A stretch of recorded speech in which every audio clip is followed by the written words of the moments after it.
primeiro lugar, quero agradecer à Federação Brasileira de Administradores Hospitalares pelo convite, né, por estar aqui para falar sobre qualidade, segurança, acreditação, sobre de verdade um conteúdo com quem eu trabalho há mais de 20 anos, faz mais de 20 anos que a gente faz isso. São 3 temas que a gente vai dividir em blocos, mas talvez a gente repita algumas coisas para dar mais ênfase em algum bloco do outro, né? A gente vai começar pelo mais difícil, que é qualidade assistencial, né? É mais difícil do que se falar de acreditação, que é uma coisa mais direta, e de segurança do paciente, que hoje é uma ciência que é mais fácil de se falar. Falar em qualidade assistencial hoje é entender o que é qualidade primeiro, né? E o que é qualidade para a área da saúde? Quando eu falo em saúde, em assistência à saúde, o que é qualidade, né? Qualidade não saúde é alguma coisa tangível. Então, quando eu falo de qualidade, eu falo de ir ao supermercado, ao shopping, definir uma televisão, entender quanto eu tenho no bolso e comprar aquilo e ver que aquilo tem qualidade. Levar para casa, olhar, testar durante X tempo, devolver se não for bom, mas ali eu tenho qualidade tangível. Qualidade em saúde é intangível, né? Você não consegue medir qualidade de saúde. Então, por que ela é intangível? Porque vários processos interligam ela, né? E de verdade, a gente tem N players nesse mercado, né? Então, essa questão da qualidade em saúde, ela acaba sendo intangível. Para que a gente consiga tentar desenhar isso, teve um médico americano de nome Dona Bidian, que há muitos anos atrás definiu que qualidade em saúde é processo, é segurança e é resultado, né? Então, todos os grandes programas de qualidade hoje do mundo, os validados pelo órgão máximo no mundo hoje de qualidade, que é a ISQA, International Society of Quality in Healthcare, que tem sede em Geneve, todos os programas eles têm esse mesmo desenho. Eles têm um desenho que você primeiro vê regulamentação, então você vê segurança, né? Depois você vê segurança do paciente, depois você vê processo, gestão por processo, e depois a gente vai olhar os indicadores disso tudo. Hoje já estamos falando de indicadores, e que é o que eu quero falar nesse segmento, de indicadores de desfecho e não de indicadores de desempenho, né? Então, nós estamos falando de qualidade, quero falar de qualidade assistencial. Então, qualidade assistencial, ela passa hoje por uma grande mudança nos seus conceitos, né? E que mudanças são essas? Antigamente, qualidade assistencial, ela estava focada no conhecimento do médico ou na tecnologia das instituições hospitalares. Então, quanto mais equipamento eu tinha, melhor era o meu hospital, portanto, melhor eu era atendido, né? Quanto melhor era o médico que eu entendesse que ele tinha condições de me tratar, melhor era a minha qualidade de atendimento assistencial. Hoje a gente pensa completamente diferente. Hoje a gente entende que a qualidade assistencial ela tem um foco exclusivo no paciente. O paciente tem que estar no centro das decisões, ponto, né? Então, e a gente hoje já não fala nem mais paciente. Quando se fala lá fora, quando se discute dentro dos comitês internacionais, nós estamos chamando o paciente de pessoa.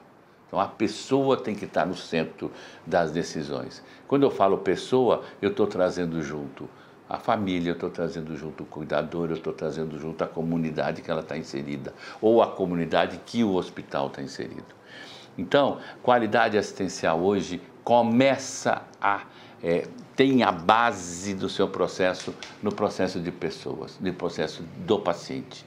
Então, se desmistificou muito essa coisa que nós estávamos falando um pouquinho antes, de hospitais médico-cêntricos ou hospitais baseados em tecnologia de ponta e assim por diante. Logicamente que tudo isso vai melhorar a qualidade assistencial, mas se o paciente não estiver inserido no processo, esquece. né? E a inserção do processo do paciente passa por colocar ele no centro da decisão, mas passa por ouvir o paciente, né?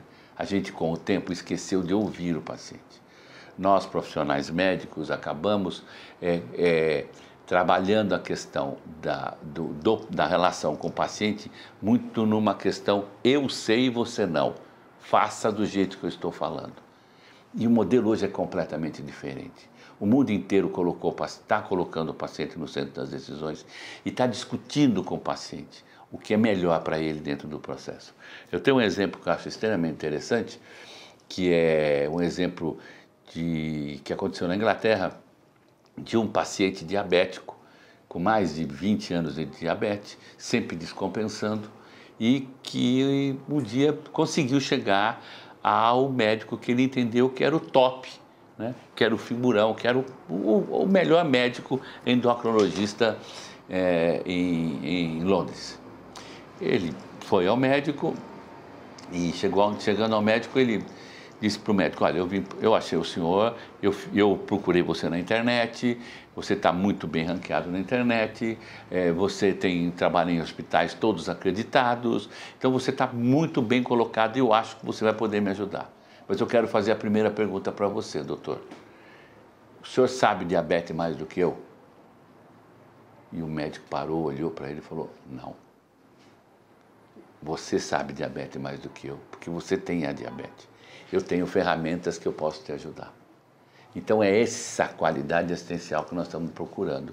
É inserir o profissional, o médico e o profissional médico e o paciente na mesma trama do diagnóstico. E mais que isso, trazer junto a tal da dificuldade que a gente tem de trazer da equipe multidisciplinar, né? Trazer junto o fisioterapeuta, o fonoaudiólogo, trazer junto a terapeuta ocupacional, a nutricionista, tudo isso dentro do mesmo projeto. Então, quando eu falo de qualidade assistencial hoje, eu falo, primeiro vamos olhar o paciente, ponto. Depois, o que nós vamos fazer? A gente vai desenhar um planejamento para o atendimento desse paciente, um planejamento terapêutico, né? Com quem se desenha o planejamento terapêutico? Com a equipe multidisciplinar, né? Então você olha o paciente, você desenha um plano terapêutico para ele, um planejamento terapêutico para ele e insere ele dentro de um processo. Qualidade assistencial de verdade, ela tem começo, meio e fim quando se pensa em um paciente.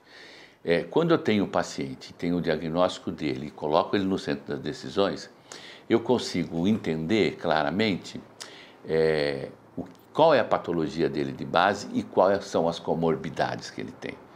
Porque a grande maioria dos pacientes hoje tem mais de 60 anos, né? A pirâmide, todo mundo já sabe que ela mudou de posição, e essa questão que o paciente tem uma série de comorbidades sempre nos atrapalha na qualidade da assistência. Então, o que a gente tem que entender assim, é encaixar o paciente dentro de um processo, de um planejamento terapêutico, com uma equipe multidisciplinar, entendendo as comorbidades e tendo o médico como gestor da linha de cuidado e não como dono da linha de cuidado, né? Então, antes o médico era o dono da linha de cuidado, hoje é o gestor da linha de cuidado. Então, tendo o médico como gestor da linha de cuidado, né, e junto com essa equipe multidisciplinar, criar o melhor plano, o melhor planejamento para o paciente. Muitos países hoje, e acho que a gente já tem visto aqui no Brasil alguns hospitais de excelência, já tem claro, desde a hora que o paciente entra até a hora que ele vai ter alta. Porque a partir da hora que eu tenho um planejamento desenhado, tenho toda a equipe multidisciplinar envolvida, eu vou conseguir identificar quais são as melhores práticas. Vou basear nas evidências científicas, porque hoje não se baseia mais naquele desenho como eu trato. E aí eu consigo desenhar um projeto dizendo assim: você tem uma pneumonia, você é hipertenso e é diabético. você, estou internando você hoje, mas daqui 7 dias você vai ter alta. Está aqui, esse é o teu planejamento. E isto eu vou fazer por você hoje. Hoje vai ter fisioterapia, hoje vai ter isso, hoje vai ter aquilo e assim por diante. Então, para terminar esse primeiro bloco de qualidade assistencial, que vai acabar indo para os outros blocos, né? Entender que qualidade assistencial de verdade é saber fazer a gestão de acesso desse paciente bem feita, entender o perfil epidemiológico desse paciente da instituição e inserir o paciente no centro da decisão, tendo o médico como o grande gestor da linha de cuidado.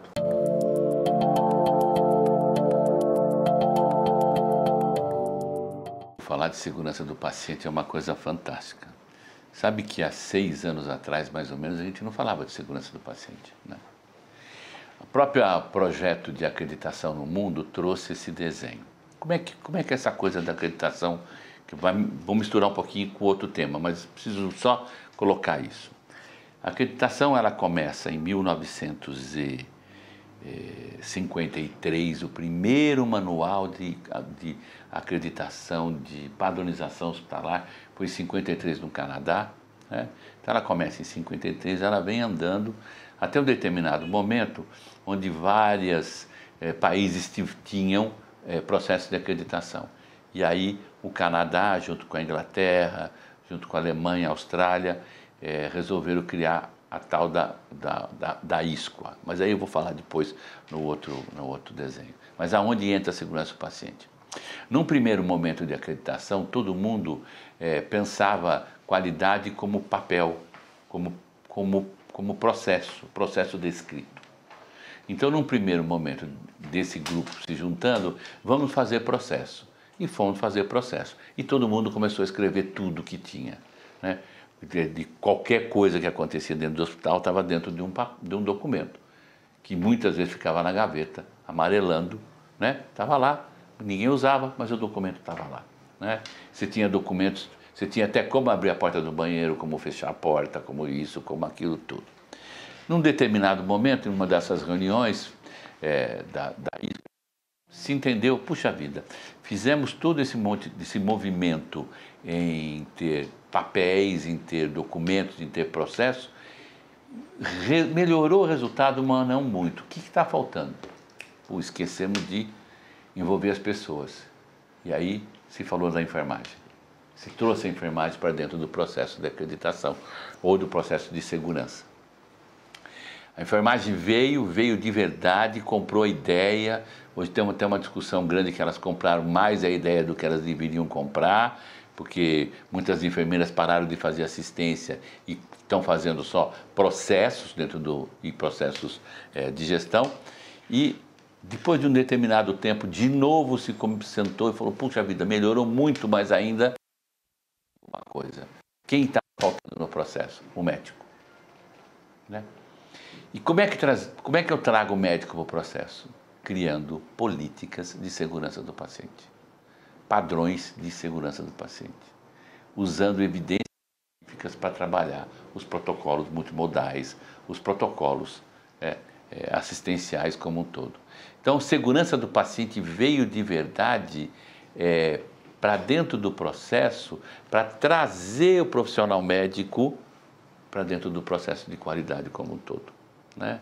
Então, quando a gente fala de segurança do paciente, a gente está falando desde a hora que o paciente entra dentro da sua instituição e estaciona o carro, até a hora que ele vai embora da sua instituição, com um desfecho bom da patologia que fez com que ele entrasse lá dentro, né?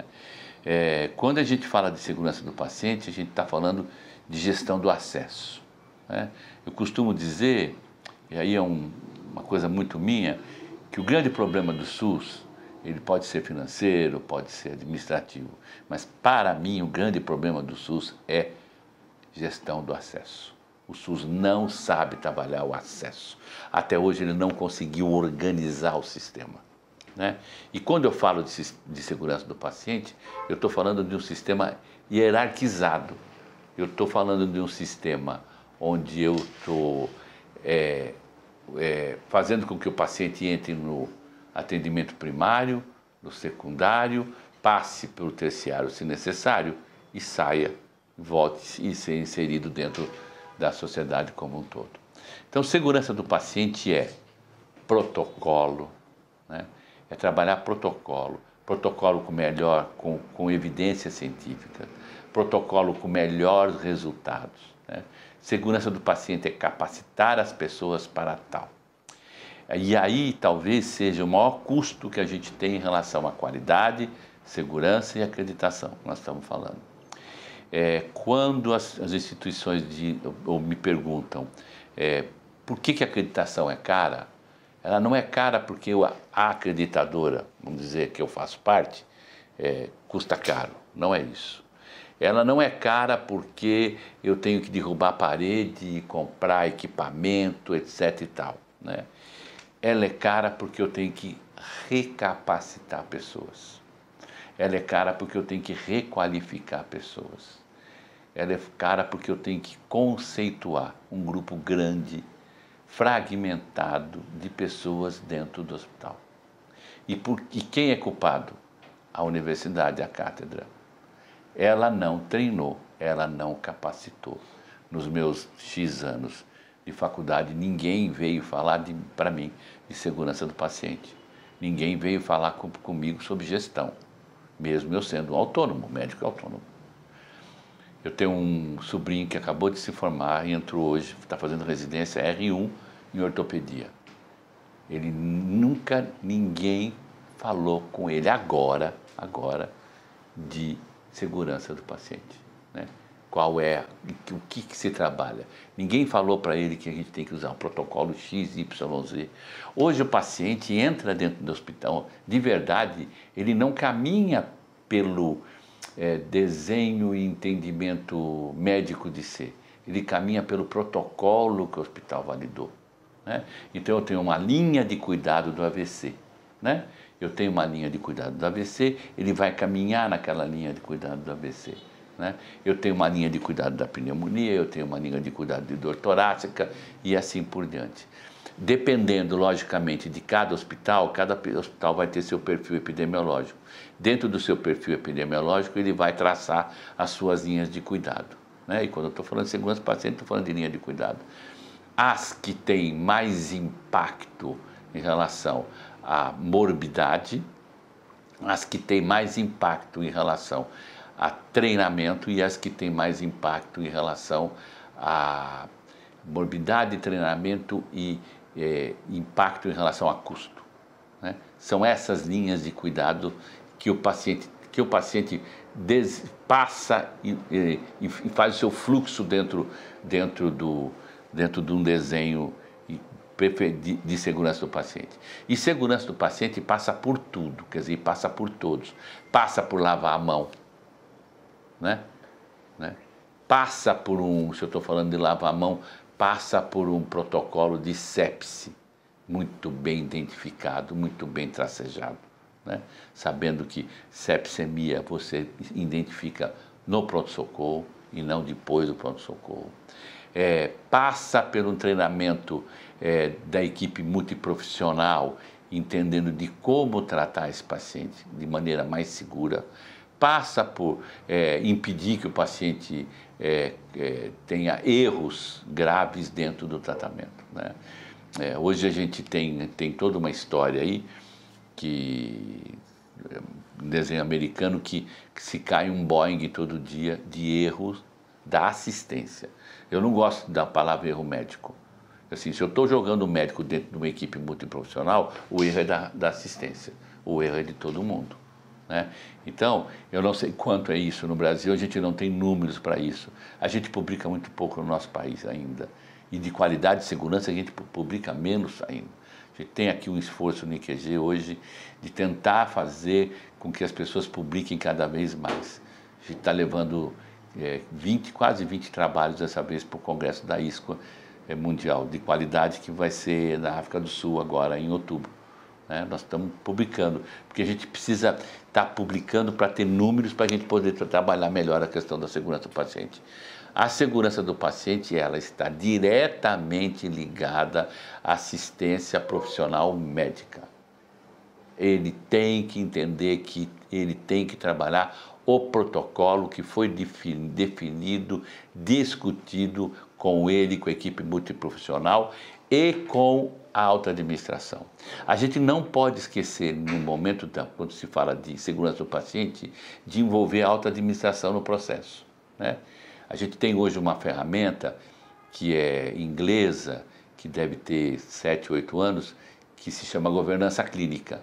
E governança clínica é juntar o paciente com o paciente, juntar o médico, o profissional da assistência e o administrador, para junto traçarem um processo para a segurança do paciente, né?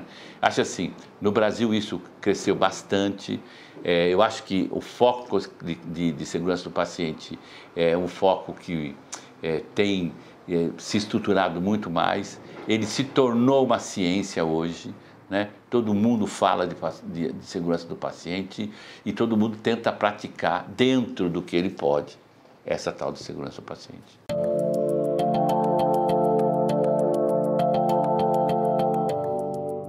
Vamos falar de acreditação. Eu falei um pouquinho antes no outro bloco, né? 1953, o primeiro manual. 1955, Estados Unidos, Colégio Americano de Cirurgiões e Colégio Canadense de Cirurgiões se juntam e formam um sistema de acreditação. Então, a acreditação tem mais de 60 anos. Tá? A acreditação é um modelo de avaliação ou de auditoria. Eu não gosto do nome de auditoria, já vou dizer, porque é mais antigo do mundo. Ela veio antes da ISO, bem antes da ISO, né? Ela vem crescendo desde essa época. Em 1900, na década de 80, se entendeu, e fazendo a historinha da acreditação, se entendeu de se criar um órgão maior, chamado ISQA, né? Que controlasse ou que validasse os programas de acreditação do mundo, para que as coisas não caminhassem cada um para um jeito. A acreditação é um programa, ele não é obrigatório, ele não pode ser mandatório. Em todos os países onde a acreditação foi obrigatória, ou de alguma maneira a acreditação foi muito pesada, muito mandatória, os programas acabaram, né? A obrigatoriedade faz com que haja viés não, vamos dizer assim, não haja tanta isenção no processo, né? Você sempre vai ter um viés político, um viés financeiro, um viés, qualquer outro tipo de viés de uma relação pessoal, assim por diante. Então, a acreditação, primeiro, ela é sempre periódica, então a manutenção é obrigatória, né? Ela não é obrigatória, né? Como acreditação, né? E ela é de verdade uma expressão de juízo de valor. Por isso que a gente não gosta da palavra auditoria, né? Porque quando eu falo auditoria, alguém está sofrendo uma auditoria, né? E a acreditação é uma avaliação dos processos, né? A ideia da acreditação, ela foge, por exemplo, de outros tipos de certificação. Vamos fazer uma comparação muito rápida entre ISO e acreditação. Qual é a grande diferença entre os dois? Todo mundo conhece ISO, pouca gente conhece acreditação. Estamos falando agora mesmo que tem países que nós temos, por exemplo, Canadá, 100% de instituições acreditadas, e o Brasil tem 3%. Então, temos muito para andar, né? O próprio modelo brasileiro de acreditação de 3 níveis foi desenhado para o Brasil como um todo, para que todo mundo entrasse no processo, para que todos os hospitais fossem pelo menos nível 1, né? Que nível 1 é regulamentação, é o básico e um pouquinho de segurança do paciente, né? Então, a acreditação ela é um tipo de desenho muito diferente. Ela é sempre desenhada e avaliada por terceira parte. Isso também garante isenção. E aí vem uma coisa muito clara em relação ao processo de acreditação, que tem que ficar bem claro, porque a gente tem visto coisas acontecendo voltando atrás. Par não avalia par, né? Par pode até avaliar par, mas o processo não é isento, né? Então, a Federação Brasileira de Administrador Hospitalar pode resolver avaliar a gestão e dar um certificado para os seus afiliados. Ela pode fazer isso, mas a isenção fica entre aspas. Então, algumas operadoras aqui no Brasil estão começando a pensar em selo próprio. Selo próprio, avaliar o seu próprio serviço é classificar o serviço, né? E não validar o serviço. Então, a acreditação, quando o avaliador vai para dentro da instituição, primeiro que ele vai com um olhar global, né? Ele vê a instituição como um todo, né? E segundo, ele vai entendendo que ele vai estar avaliando e validando os processos da instituição, não mais que isso. Uma outra coisa que a acreditação faz, que é diferente dos outros programas, ela tem o seu padrão desenhado para cada segmento. Um padrão para o centro cirúrgico, um padrão para anestesia, um padrão para alta administração, um padrão para limpeza. Ela tem seus padrões, né? Ela tem os seus padrões, mas ela não tem a metodologia. A metodologia da instituição. Isso que é um grande ganho, quer dizer, eu chego na instituição, como uma instituição acreditadora, e coloco para eles, eu não gosto da palavra não conformidade, coloco para eles a palavra, você tem um ponto de risco aqui, você corre risco aqui. Eles vão desenhar dentro do que eles têm de financiamento, do que eles têm de cultura, a metodologia que garanta a segurança naquilo, né? Acho que isso é uma grande vantagem da acreditação. A acreditação e a ISO, elas têm uma diferença muito grande, por quê?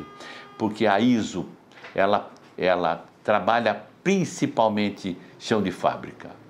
Então, ela trabalha não erro. Então, eu desenho um celular e esse celular vai sair sempre igual conforme eu desenhei os meus protocolos. Porque eu tenho um checklist, vai passando e eu vou fazendo o checklist, ele vai sair igual. Agora, se a bateria dele vai explodir, se não vai explodir, se vai durar pouco, não vai durar pouco, sendo que nem o meu caiu na água, falaram que era prova d'água, era mentira, não adiantou nada. Então, se isso acontece ou não, é uma outra discussão. E na área da saúde, na área nossa assistencial, a gente não pode errar, a gente não tem recall. Eu peguei meu celular, levei lá, o cara me deu um novo. Não paguei nada. Falou, teve um probleminha, não sei, me deu um novo. O que eu faço com o paciente? Se ele sair com sequela, não tem jeito, né? Então, a diferença entre ISO e acreditação é essa. E a acreditação tem esse desenho claro de entender a instituição como um todo. Mas dá para ver o hospital inteiro durante 3 dias com 3 avaliadores? Dá, porque os hospitais são iguais, né? A gente pratica mais ou menos o mesmo tipo de assistência. Então você consegue olhar o hospital inteiro, desde da higiene até a alta administração em relação ao processo de acreditação. A gente tem hoje no mundo talvez mais do que 50, mais de 100 países com processo de acreditação, ou próprios ou de excelência, né? A gente aqui pratica 2 tipos de metodologia de acreditação.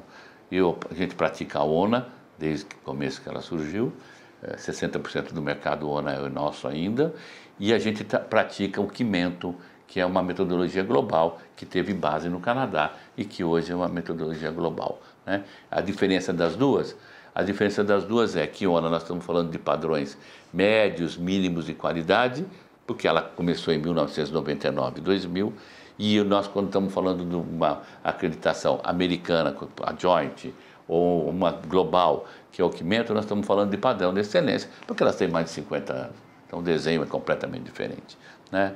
A acreditação, ela começa, então, com esse modelo. Esse modelo, ele de verdade, ele não é a panaceia da instituição. Não pode entender, sou acreditado, então eu sou o melhor. Eu vou errar, né? Mas vou ter que aprender com meus erros. A acreditação faz com que você aprenda aprenda muito com os seus erros, né? Então, a acreditação não é a panaceia, mas ela é a base estrutural para que você coloque outras ferramentas para melhorar a qualidade assistencial, para melhorar a qualidade de gestão. Então, puxa, eu ponho um desenho, envolvo todo mundo no processo e aí eu vou falar de Lean, aí eu vou falar de Design Thinking, aí eu vou falar de indicador de desfecho, aí eu vou falar de uma série de outras ferramentas que estão nesta base, por isso que ela é importante. Entender, na minha opinião, todo mundo devia ser acreditado. Nenhuma instituição de saúde, todas deveriam passar por uma avaliação de terceira parte. A avaliação de terceira parte é extremamente importante, porque é uma visão externa de pessoas competentes, né? Olhando para dentro da sua casa e vendo aquela brincadeira que falam, nossa, seu sofá é novinho, mas tem um buraco, né? Que você nunca viu. Né? Essa é a coisa da avaliação externa, que junto com a avaliação interna vai dar a qualidade total da instituição como um todo. Então, mas só queria terminar a história da acreditação, né? A acreditação hoje, ela tem uma discussão muito grande, ela caminha, como eu disse no outro, ela passou pela enfermagem, ela passou pela questão médica, hoje ela está falando de perfil epidemiológico, hoje nós estamos falando de protocolo, mas nós estamos falando de duas coisas muito importantes, além de trazer o médico para dentro do processo. Nós estamos falando da primeira, como utilizar a tecnologia de informação como barreira de segurança. Nós temos que pensar nisso. Nós estamos falando em tecnologia, mas nós não estamos usando a tecnologia como barreira de segurança. Isso quer dizer, eu entro dentro de uma instituição, tenho uma linha de cuidado lá, monitorada pelo sistema informatizado de sepse, e eu não faço o diagnóstico de sepse. O sistema tem que avisar, o sistema tem que bloquear. Ele tem que, de alguma maneira, a gente utilizar a tecnologia de informação para a barreira de segurança. Vou falar só mais um pouquinho, vou passar um pouquinho. Por quê? Porque toda a nossa tecnologia, nossos sistemas de informação, principalmente no Brasil e Estados Unidos, foram desenhados do faturamento para assistência. E agora nós estamos falando que a assistência é o mais importante. E o mais importante é o paciente. É ele que vai fazer você sobreviver. Então nós queremos fazer o contrário. Então nós temos que usar isso. Né? E a segunda coisa que a gente tem discutido muito hoje nas reuniões internacionais em relação é como a acreditação vai agregar valor ao paciente. E que valor é esse? Se fala muito de valor ao paciente hoje, mas que valor é esse? Né? Como se fala muito de experiência do paciente. E a experiência do paciente não é olhar o paciente pelo retrovisor. Não é ter um escritório da experiência do paciente e aí ver o que aconteceu com o paciente. A experiência do paciente é olhar o paciente na jornada do paciente, dentro da linha de cuidado que ele tem dentro da instituição como um todo. Acho que quem tem mais hoje, quem mais andou na frente em relação à experiência do paciente foi o Canadá. Por quê?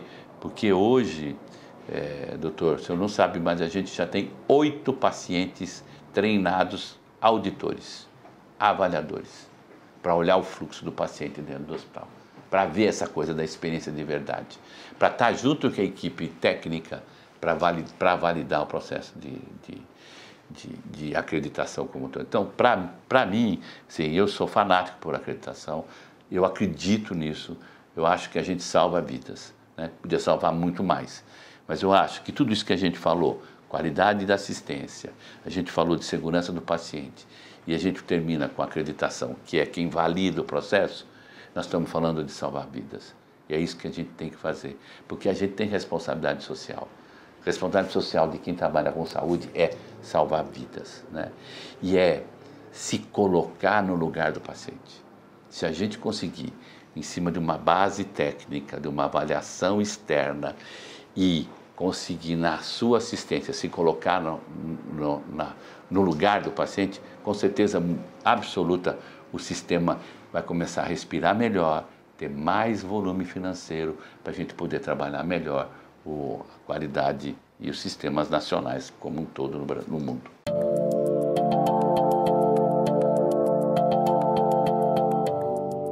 Primeiramente, gostaria de agradecer à Federação Brasileira de Administradores Hospitalares pelo convite. Para mim é um pouquinho mais fácil agora comentar, depois a brilhante explanação do Dr. Rubens Covello. Deixou um pouquinho mais fácil sobre alguns temas, né? Apesar da responsabilidade também. Então, o que seriam os protocolos multimodais, né? baseados em cirurgia. São protocolos que estão vindo agora, agregando outros profissionais de saúde, porque o cirurgião geral ele sempre foi habituado, treinado para ele decidir sobre tudo. Então, ele decide sobre o pré-operatório, ele fala o que ele vai fazer e normalmente ele faz tudo igual para todos os pacientes. A ideia é individualizar cada tratamento, né? Durante a evolução, né, da medicina, dos hospitais, a evolução que a gente vem acompanhando ao passar dos anos, a gente tem presenciado bastante isso. Então a gente vê, por exemplo, o protocolo de cirurgia segura, um protocolo já estabelecido, né, que trouxe muito ganho para a cirurgia, para o paciente, segurança do paciente. Então vem tudo focado, tudo aquilo que o Dr. Rubens Covello acabou de falar. Ele vem através de qualidade no atendimento, a segurança, operar o paciente certo, o lado certo, a cirurgia correta, né, a anestesia certa. Então, ele está muito bem estabelecido. Hoje em dia, quando se fala em qualidade hospitalar, em acreditação, o protocolo de cirurgia segura, ele já não tem mais muito o que a gente está comentando mais, porque ele está muito bem estabelecido. Os protocolos multimodais, eles vêm de acordo com isso. Então, os mais conhecidos são o projeto ERAS, o protocolo ERAS, né, na Europa. No Brasil tem um projeto ACETO, mas eles vieram muito para estudar e entender um pouquinho sobre o que dá para agregar ainda mais em termos de qualidade e de assistência ao paciente. Então, eles foram justamente criando tópicos e rebatendo através de estudos randomizados, meta-análises, muito bem embasados, sobre cada ponto do que dá para melhorar, tanto no pré-operatório quanto no intraoperatório e até no pós-operatório, fazendo com que o cirurgião ele seja envolvido dentro de uma equipe multidisciplinar, como eu já comentei, e ele não é mais o dono do processo, ele vai ser um gestor do processo, né? Mediante isso, o que a gente começa a analisar? Se a gente for sair de casa, se a gente souber que a gente vai sofrer um acidente, é muito melhor estar preparado para isso do que simplesmente contar com acaso. Na cirurgia, é basicamente a mesma coisa, porque a cirurgia é uma agressão. Então, o ideal é que a gente comece a preparar o paciente para ser submetido a esse trauma. Então, antes de começar a pensar em operar o paciente, a gente tem que pensar em analisar o paciente. Cada caso é um caso completamente diferente. Então, a gente vai ter que ter uma avaliação nutricional do paciente, né? Um paciente que ele não tem comorbidades, ele é completamente diferente, do ponto de vista nutricional, daquele paciente que ele tem alguma comorbidade associada, um diabetes, uma pressão alta, uma dislipidemia. As necessidades são diferentes. Assim como cada cirurgia tem o seu porte cirúrgico, a sua agressão também. Hoje em dia nós temos as cirurgias por vídeo, as cirurgias robóticas que estão crescendo bastante. Então, cada caso ele precisa ser individualizado. Esse suporte nutricional ele precisa ser feito por um nutricionista, um nutrólogo, para que ele seja adequado à necessidade de cada paciente, seja por uma suplementação proteica, seja por algum imunomodulador, para que ele realmente entre nesse trauma cirúrgico mais adaptado. Hoje já está se discutindo, por exemplo, até um preparo de academia, um preparo aeróbico e anaeróbico do paciente para uma hipertrofia muscular, porque sabe-se que o paciente vai entrar numa cirurgia, ele vai ficar em jejum prolongado, e essa energia, a glicose, a proteína, normalmente é retirada do músculo. Além disso, é muito importante a gente ter uma informação para o paciente antes da cirurgia. O paciente ele tem que saber o que vai acontecer com ele, o que é uma cirurgia, né? Qual tipo de cirurgia vai ser feita. Ele tem que saber o que vai acontecer depois da cirurgia, né? Então, quando ele vai andar, quando ele vai comer, e de que forma será isso. Isso é importantíssimo, seja no consentimento cirúrgico, no termo de consentimento cirúrgico, seja numa própria orientação elaborada, e isso tudo deve ser sempre individualizado. Para a gente chegar sempre nesses números e a gente poder agregar isso também, é muito importante ter uma auditoria interna para isso. Porque se a gente não conhece os nossos números, a gente vai implementar, vai ter um trabalho maior e no final das contas a gente não vai ter como aferir isso daí. Essa avaliação dos resultados é importante. É muito importante a gente trazer isso para a parte também administrativa. Então, normalmente, quando a gente fala no protocolo multimodal, um gestor ou um cargo administrativo ele tem que estar associado, né? Junto com o próprio cirurgião, anestesista, alguém da parte nutricional, seja nutricionista, nutrólogo, fisioterapeuta, enfim. E isso tem que ser adaptado à realidade de cada serviço, né? É muito comum, quando a gente começa a comentar sobre protocolos multimodais, o pessoal comentar que já faz, porque tem um protocolo de abreviação de jejum, que é uma parte dos protocolos multimodais, sim. Só que ele é apenas uma parte, ela não é o todo. Então, essa abreviação do jejum, que é importantíssima, né, faz com que o paciente ele quebre aquela sequência do jejum muito prolongado, ela tem que ser muito bem conversada e muito bem alinhada. Então, a gente tem que envolver o enfermeiro também, né, dessa parte assistencial, para que ele entenda a real importância e o paciente não venha a sofrer nenhum prejuízo durante a cirurgia. Aliado a isso, um dos pontos que ainda é um pouquinho controverso seria o preparo de cólon para cirurgias de coloretais. Ainda é um ponto que eu consegui perceber no último congresso que ainda está em discussão, porque a gente não pode nem fazer o 100%, né? Então vamos abolir 100% e também não para fazer em todo mundo. Então, por isso que é interessante a ideia de um protocolo multimodal. É mais uma ferramenta para individualizar o processo do paciente. Ele vai ter que pegar o paciente, analisar caso a caso e quando não for realmente indicado, ele não vai ser feito. Isso vai fazer com que, se não for feito o preparo de cólon, isso acaba reduzindo o volume de infusão durante uma cirurgia e no pós-operatório, né? Não há necessidade disso, porque você não vai espoliar o paciente, você não vai perder muito volume, não vai desidratar o paciente com o preparo de cólon, né? Influindo, inclusive, em termos de custos, né? A cirurgia, no final das contas, ela acaba começando a ficar mais barata, né? Vai falar, poxa, Thiago, vai ficar mais barata porque vai reduzir um soro? Não necessariamente, só por isso, mas é um dos fatores que começa a agregar no benefício do paciente. A gente começa a ter aí uma preocupação maior com o tipo de anestesia que a gente vai fazer com o paciente, né? Segurando ou avaliando a real necessidade de fazer uma anestesia ou muito longa ou muito curta. O uso de catéteres peridurais também, ele vai ajudar no controle da dor do paciente no pós-operatório. O paciente ele começa a ter um controle maior, né? Voltando um pouquinho mais do que a gente já foi comentado sobre o paciente no centro da assistência. Ele começa a participar um pouquinho mais, né?